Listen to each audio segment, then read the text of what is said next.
F'Ewropa mifnija bi kriżijiet immigrazzjoni, intolleranza u diskriminazzjoni, il-programm Ewropew Erasmus Plus jorganizza għadd ta' programmi li jgħaqqdu liż-żgħażagħ Ewropej.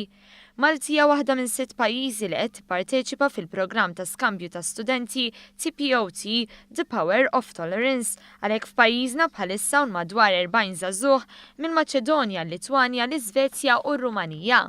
Tul iż-żjara tagħhom f'pajjiżna, iż-żgħażagħ qed jiddiskutu bejniethom u mal-Maltin suġġetti bħas-sors ta' intolleranza, id-diversità ta' kultura, reliġjon, razza u orjentazzjoni sesswali u kif ukoll strateġiji li jistgħu jżidu t-tolleranza fil-pajjiżi Ewropej.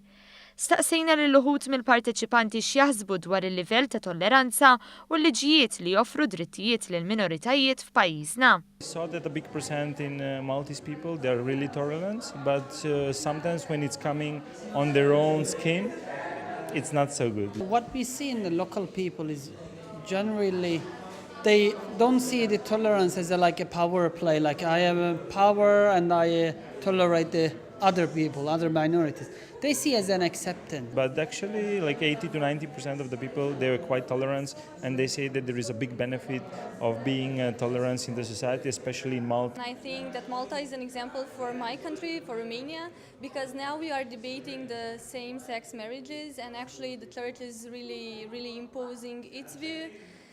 And political parties are saying that they cannot sacrifice people's votes, so they will vote against same-sex marriage. So I think you're an example for us. Iż-żgħażagħ iltaqgħu mal-Ministru Helena Dalli li stqarret magħhom li m'għandniex nitkellmu dwar tolleranza iżda dwar proċess edukattiv li għandu jwassal għal bidla fil-mentalità fejn kulħadd jitqies ugwali.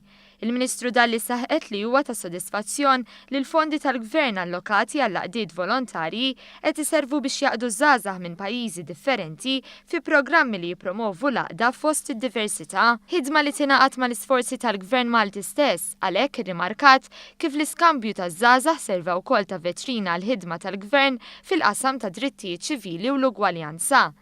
Dan il-proġett huwa twil 6 xhur, lan ta' TPOT huwa li jqajjem kuxjenza fost żgħażagħ li ġejjin minn minorità dwar iċ-ċittadinanza Ewropea, iħeġġeġ iż-żgħażagħ jieħdu rwol attiv fil-komunità, jaqgħad żgħażagħ minn komunitajiet u fehmiet differenti flimkien u jikkrea spazju ta' dialogu.